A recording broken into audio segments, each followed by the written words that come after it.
Have you ever cried from the heart just because you felt distant from Allah? Do you feel that your sin is so great that Allah won't forgive you?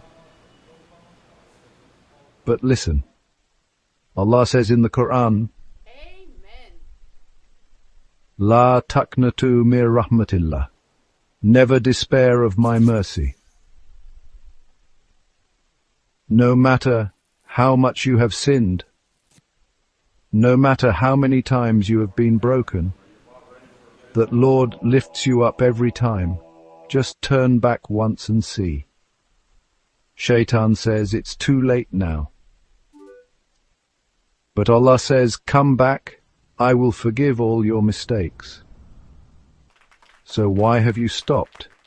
Come back. Allah is still waiting for you. If your heart is moved, then comment, Ya Allah, forgive me. And share this message with someone who truly needs it. Subscribe, Sirat al-Mustaqim, so that your heart awakens every day.